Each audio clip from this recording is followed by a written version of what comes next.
Hello, ladies and gentlemen.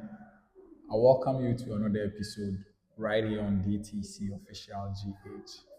Today, I'm going to be snappy because we have quite a lot of conversation to have within the next 10, 20 to 30 minutes. This is sure going to be just not like another episode. It's going to be a transformational one and a provocative one. And I do hope you subscribe, like this video, and I want to know what you think in the comment section. Moving straight into it, today my guest is uh, a US military veteran. He is a best-selling author and the CEO of Streamlined Stay Solutions. And my favorite part, he is the founder of Akom Educational Fund, which supports children's education worldwide. And he's passionate about helping other people grow. I'm talking about mentorship.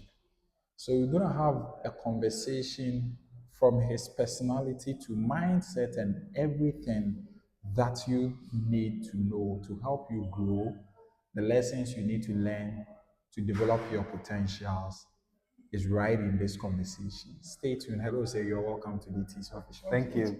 Definitely glad to be here. All right. Thank you. Your profile seemed very outstanding. You kind of wear so many hats.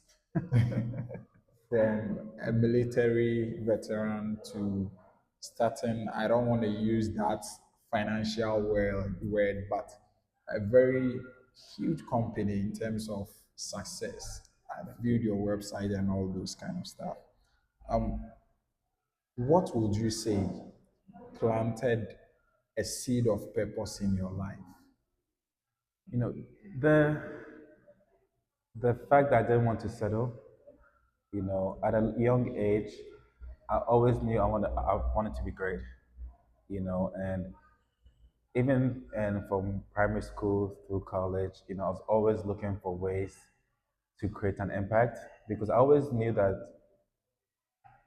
if I create value, provide value to people, right, and create my impact by value, I'll get rewarded for it. Right. And I think that's where my purpose stems from. In line with reward, you stayed in Ghana for quite a while before traveling outside. I met a man who said the society, the Ghanaian society or the African society, does not reward excellence. Do you go with this school of thought or you have another one? I do think they reward excellence, but I think most of the Ghanaian society are not excellent. Well, Right. that's quite a huge statement. It is a huge statement, and it's a statement that I say I'll stand by. Because a lot of times when you provide value, right, or you're providing something to some people don't like to go the extra mile. And what I mean by that is, if you look at all the street vendors that sell food, for instance, you go buy food from somebody, there's no customer service. They act like they're doing you a favor. You know, you buy something and they just put in just a random bag and give it to you. They can go the extra step. I've seen a few companies here in Ghana that I love plantain chips, for instance. I love plantain chips. And so many times you go and they just put in a regular bag and just give it to you. And then there's a company, I can't remember the name, they actually have printed actual manufactured packaging. So if I wanted to buy something with me and go give that as a gift, that's what the only one I can get. And they are taking the market share. So I'll pay more for that. So to me, that's the excellence, where they go the extra step to provide the value. Most people don't do that. Today I'm getting a different thoughts about this excellent thing. You are the third person I've asked about this, and you have a completely different idea. Um, what role you're a U.S. veteran? I've watched several U.S. military trainings, and it's not child's play. Myself, I'm a firefighter. I'm a trained and professional firefighter, and it is quite a very hectic training. What do you think, or what role do you think that your time in the military actually played in you becoming the CEO you are today? So I would say it did play a significant role in the terms of it actually developed habits I already had. Okay, and what I mean by that is I was part of the 101st Airborne Division, which is Oh, supposed to be like the one of the least. No, it's supposed to be one of the least military branches yes. in the world, right? And to put it in perspective, most of the U.S. Army takes about 3 to 6 months to deploy to anywhere. 101st, we train to deploy within 12 hours. What? Yes, we deploy anywhere in the world, we'll be there within 12 hours because we are an air assault division. So most people have to pack up, put on a train or go on a plane and then fly. We just need a helicopter. So we fly, jump out of plane, jump out of helicopters and you're there, right? So with that, what I learned from that is execution, speed, right? And always make sure I always say this, if you stay ready, you never have to get ready, right? So at my organization, it's something we always say: if you stay ready, you never have to get ready. That's the philosophy. That is one of our philosophies. So we thrive on speed. We provide housing a lot. So emergency housing, for instance. And one of the reasons why we are brand name in emergency housing in the US, even with government housing, is most companies need 48 hours to provide housing. We will give you 6 options in 2 hours. That's something we do pride ourselves on. And that's what sets us Wow. apart from other people. So I think that speed, and staying ready, having your systems in place, and that's something, I still learned in Ghana, even before I went to the US, the importance of speed. When I was in a was, it was more for the wrong reasons, right? But like, you have your food and you have to eat it so fast because somebody's come to, but or even like exams, right? The timed exams and stuff like that, the speed, um, that really helped. And then I kind of refined it when I went into the army and then went there. Another thing that helped me in the army is the decision making process. So I was actually an officer, so I went in as an officer. As an officer. So I got out, and one of the jobs of officers is to make decisions, Yes. right? They train you to make Right on right spots. on the spot, under pressure, you're making decisions, right? So one of the trainings you get is to make tough decisions under pressure. And that's one of the things that also helped me and like to be active and decisive in the decisions I make. Wow. Says if you're always ready, you don't have to ever get ready. And speed. I also became a student leader at a very critical moment in student leadership within the country. And one of the lessons that I had always learned, very hard way, is speed and tact. Being tactful with speed and making sure that you're always on point. That's actually one thing I would add to it, because that's where vision and ambition comes in place, right? I don't know. It's my sister's book. She Yes. talks about vision and ambition, and vision is your map, right? Ambition is your fuel. So your speed can be considered your ambition, but if you don't have any vision, you can be going fast but in the wrong direction, Exactly. right? So you need to have a northern star. Okay, I'm going fast, but this is where I'm going fast towards too. If not, then you can be going fast in the wrong direction still. Right? You can be going fast, and that would be detrimental to your business. So speed is good, but you need speed, and like you said, your tact. Your tact can be your vision, right? You know where you're going. I was going to ask this question about how do you personally stay grounded in and focused in a high pressure environment, but I think you've already answered, as in your way of dealing with clients, making sure that you give people 6 options in 2 hours when other companies are doing 24 hours or 48 48 hours. hours. Most companies do 48 Uh-huh. hours. But I will still go, I'm still going to ask if you are to pinpoint something that you think helps you deal with this pressure at every point in time, what will you be? So I don't know if I can pinpoint one thing, or if I can pinpoint one thing, it'll be my faith. I'm a very big man of faith, and I strongly believe Jesus is the foundation, right? He's the foundation of everything I do, and that's what works for me, right? What works for you might be different. That's what works for me, Different. and but that's my number one. And number two, I'll say is my team. So I create systems around whatever I do. Okay. So I made it I created my systems in such a way that I'm not the bottleneck of my business. And what I mean by that is I'm not the one that will slow my business down. Right. So I think that's what a lot of people, entrepreneurs, that's where they fail. Where they are wearing multiple hats, they feel like they have to do everything. And then now they slow down the business. That's the last thing I want to do. So what I do is I create systems, obviously hire the right people, and allow the business to run without me having to be in there. Right? So I can be out of the business. God forbid, I can die today and my business will still be It's on successful. autopilot. It's on autopilot, right? And that's where you want to get your business to go to. That's I so smart. still do make big decisions, right? Make the partnerships, make big decisions, but then the business growth is not dependent on me.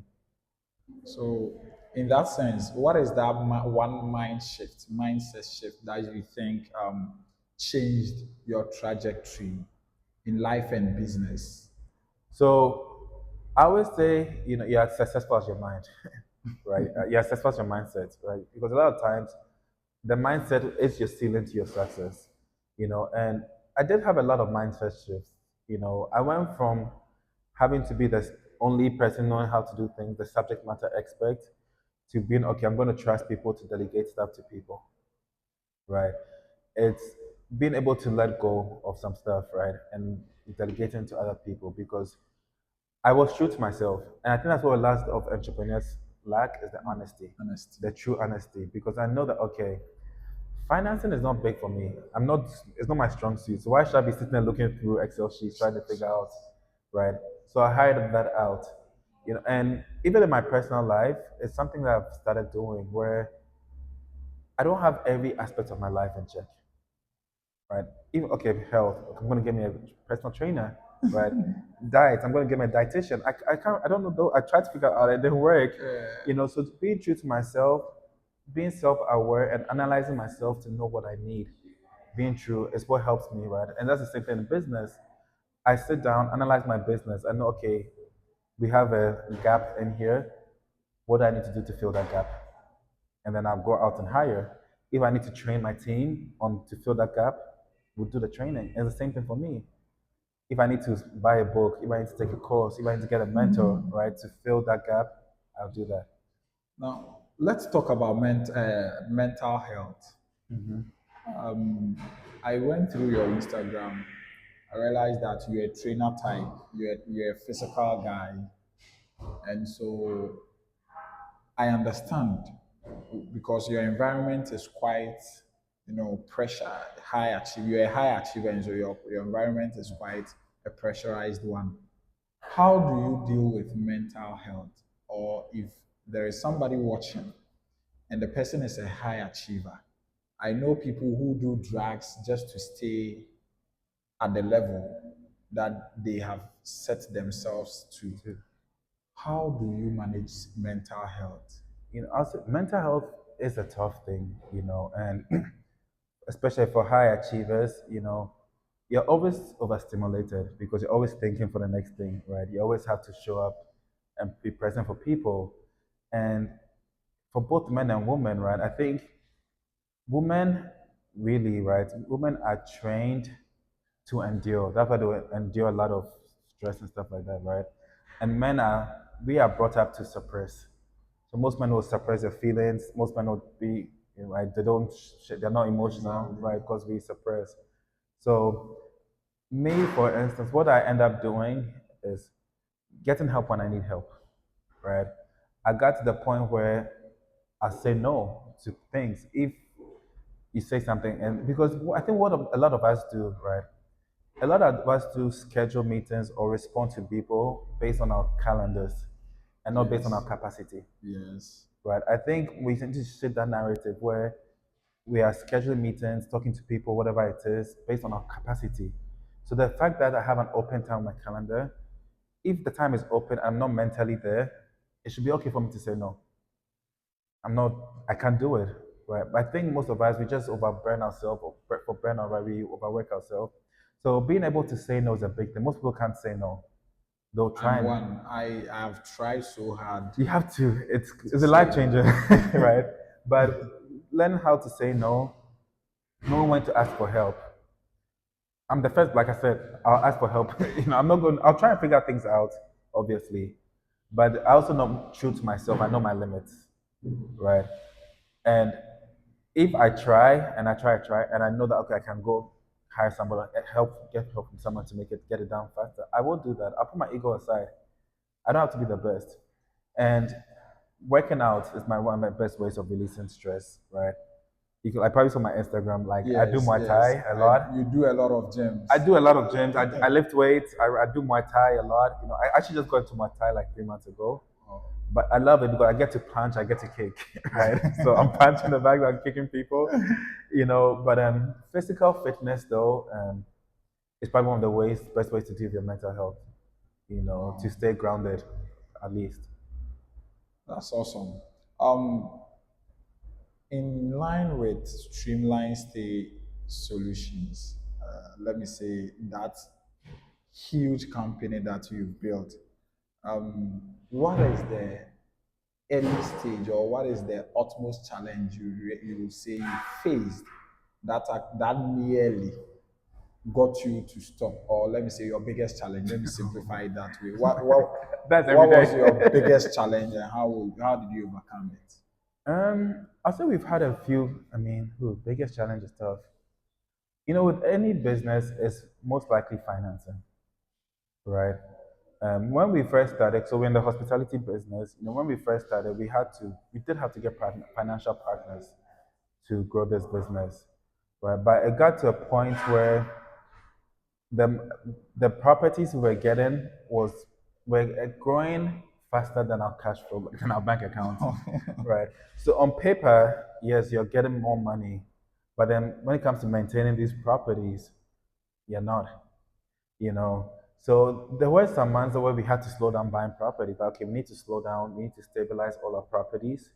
And that's also being true to yourself, right? I had to sit down with my CFO and she's like, hey KP, if you guys, it's nice buying these properties, but if you guys don't slow down and stabilize these properties, in the next 6 months you might be bankrupt. I was like, wow.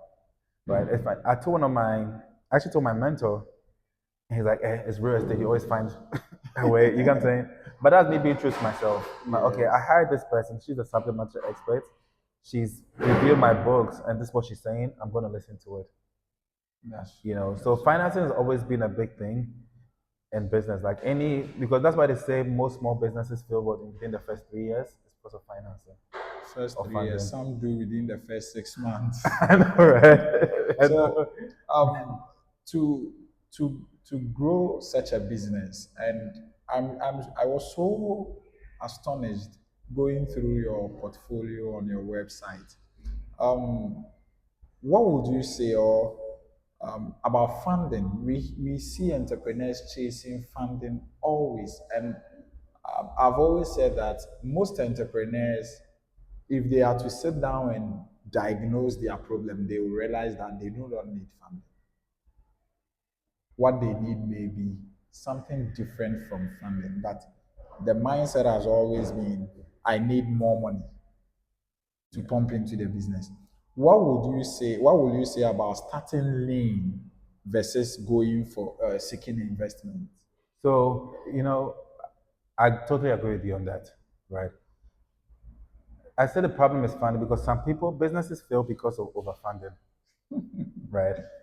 They stretch themselves up, they get so much funding, they don't know what to do, they blow it and then end up messing up their business, right? You'd always want to start lean. So when I started Streamlined Stay Solutions, it's funny, I started with one property and I had that one property for about a year. Saving, saving, saving, saving, went to buy another property. Save, save, save, save, save, went to buy another property. I never got funding. I started getting funding when it got to the point because Streamline States, we have 4 different main verticals. And what I mean by that is one side of our business provides emergency housing. And that's when we need to provide housing in 2 hours. That is cash intensive because you're dealing with people that just lost their house to fire, to floods, right?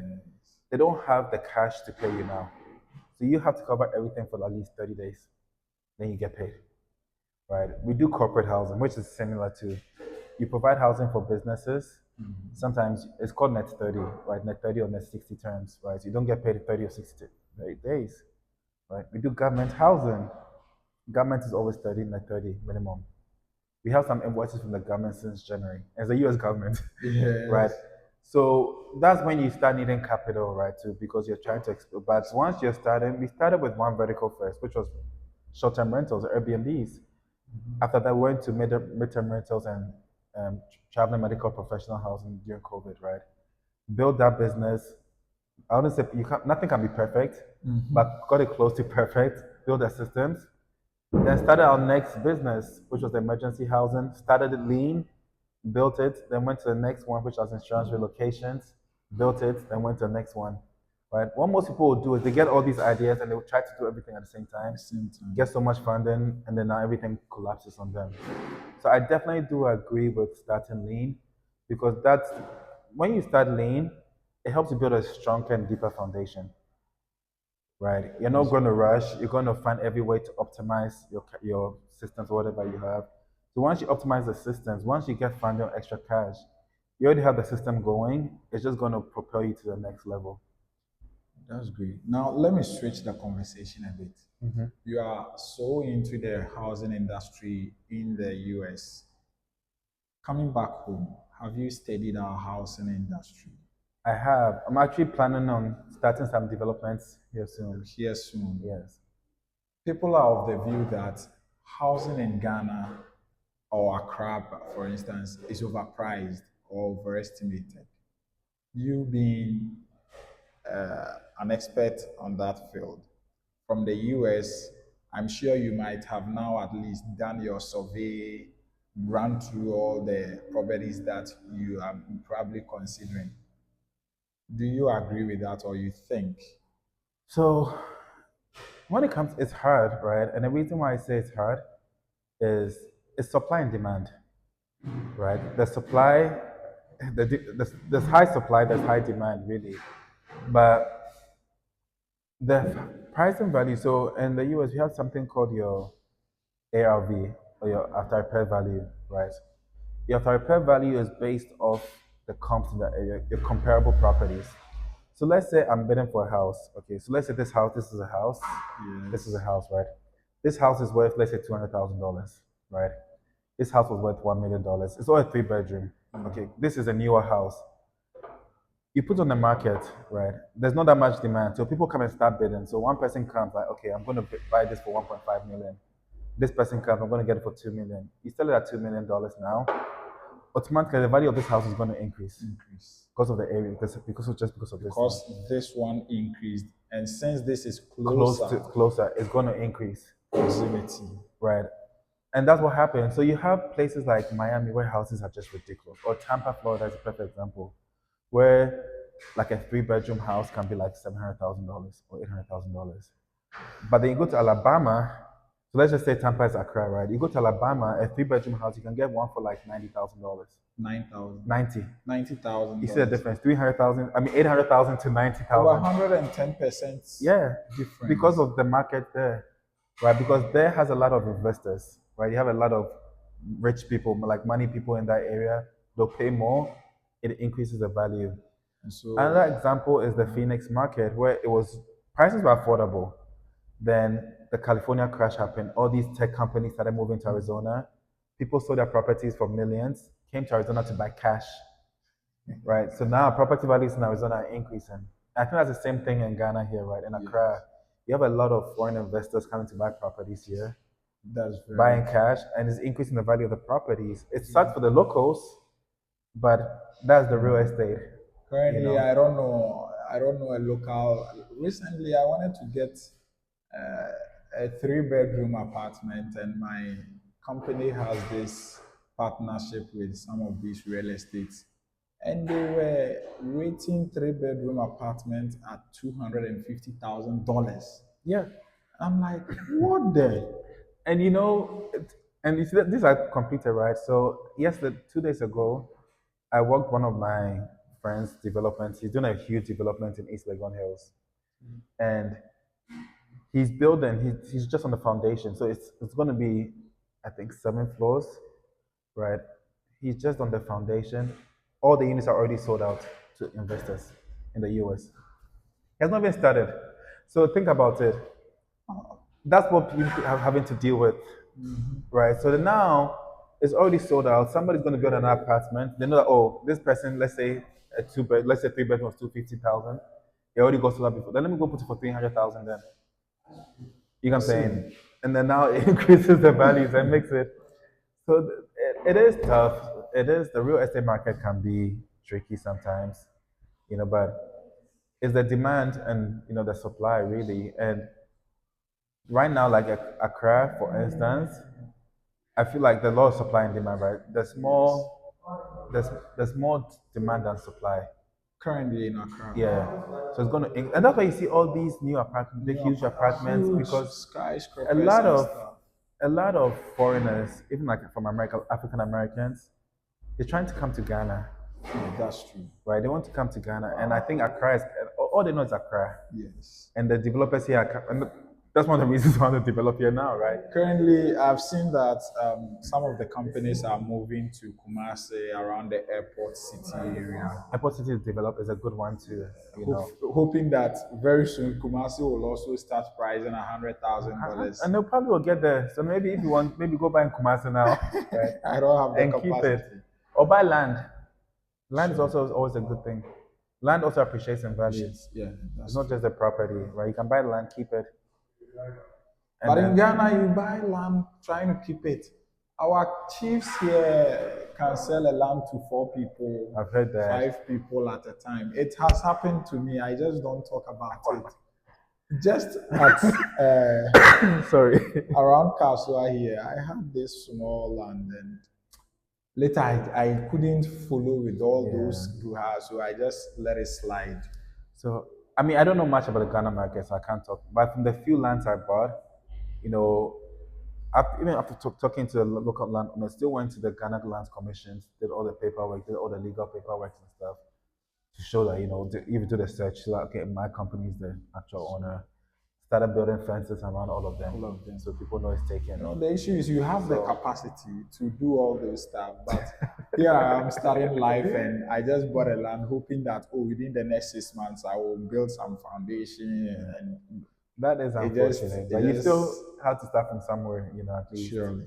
Which Now let's talk about your educational fund. What does it entail? Can you tell us about it? Yeah, so it's actually, I call it education. It's actually more expandable. I probably need to change the name really, but it's registered as an educational fund because we do more than educational now.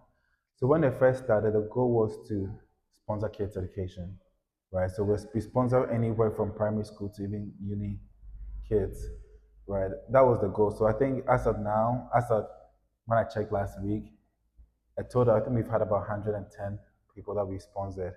Wow. But now we've expanded it to families as well. Okay. Oh, okay. So, and I think every Easter and every Christmas, I try to add 10 families that we are helping out. So those ones are more of one time for the Easter. So we usually try and get like, for example, last Easter, what we did was we got 10 families.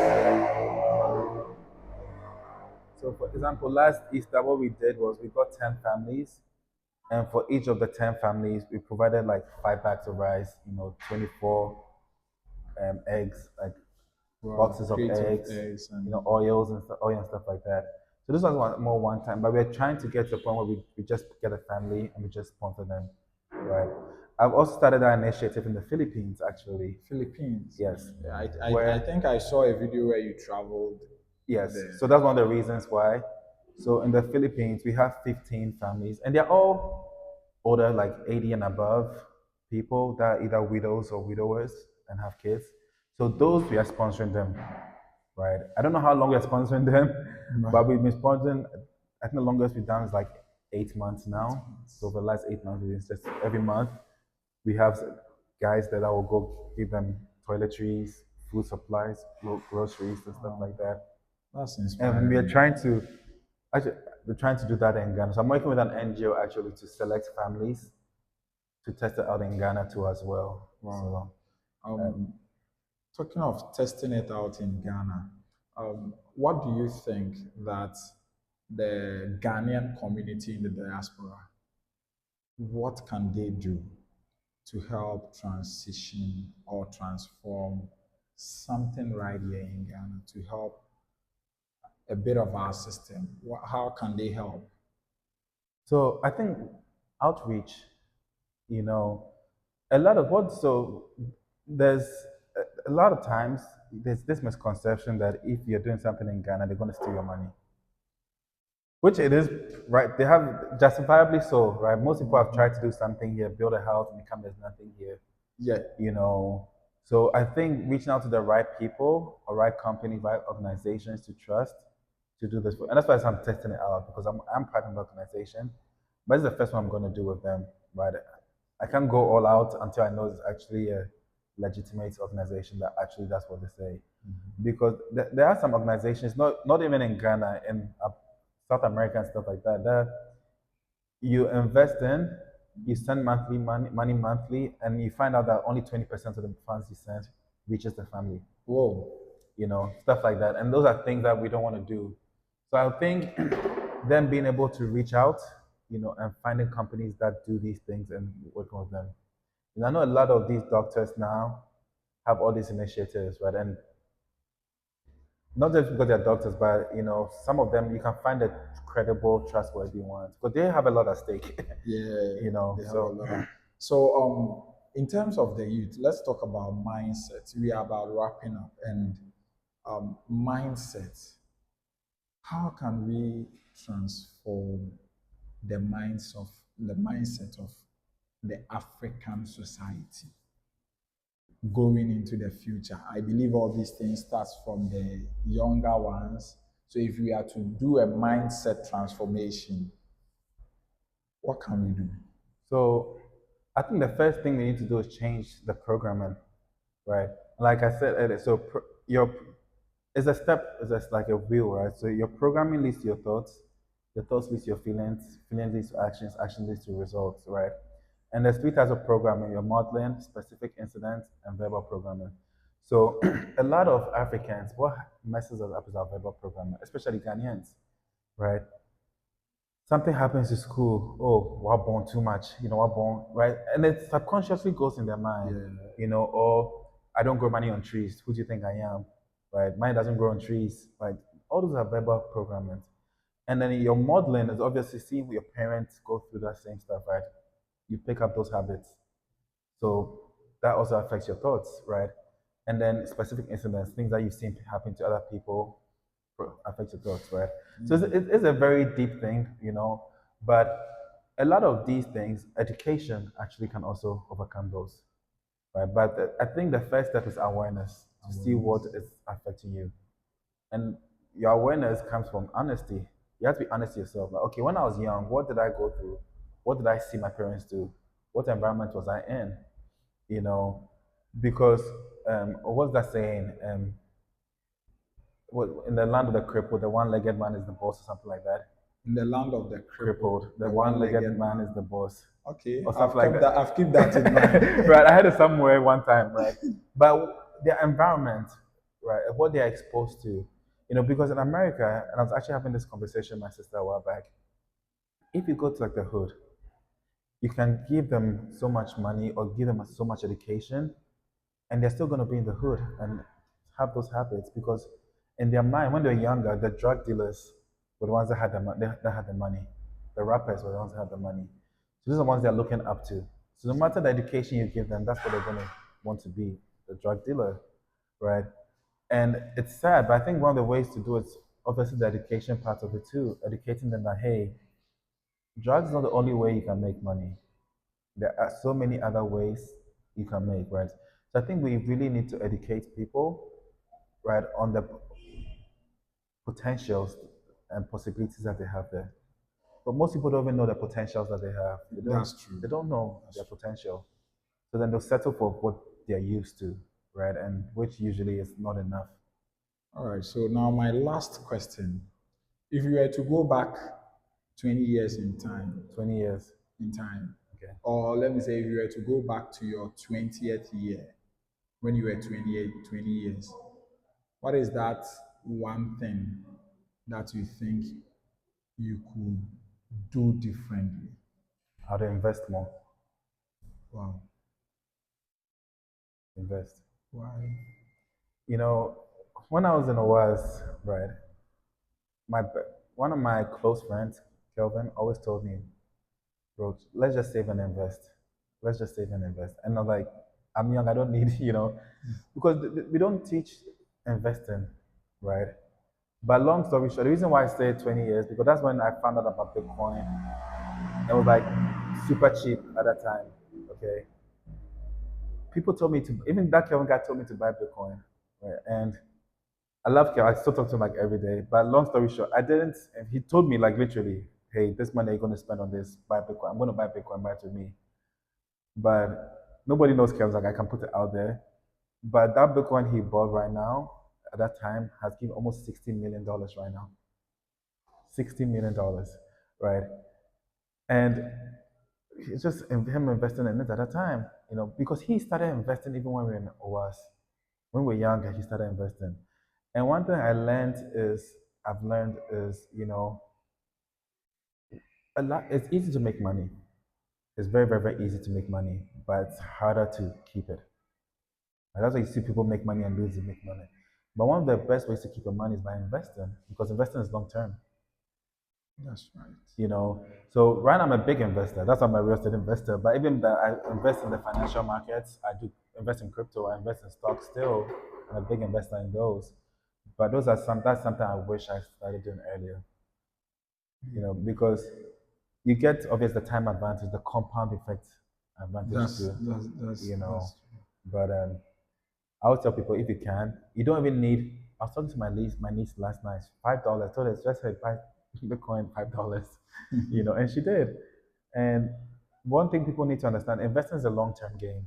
Because she told me, she's like, Uncle, I bought $5 and I haven't made much money. I'm like, calm down. You just got it it yesterday. wouldn't be 24 hours. Exactly, right? Even 3 months, I wouldn't see much. But once it starts moving, it's going to move, right? And so you always want to add, we don't need to have a lot of money to invest in any stocks. Because in Ghana, you can buy stocks, right? If you don't want to do stocks and the world is moving towards cryptocurrency right now, go research. There's XRP, there's Bitcoin, there's so many good cryptos you can research and buy. And then any money that you get, if it's 100 CDs, just buy something. Long term, it's going to start compounding and then you get some pretty good gains. Oh, You it's know. been an interesting conversation. Thank you so much for coming. I do hope that I will know or I'll get to read what our audience pick from this lengthy conversation.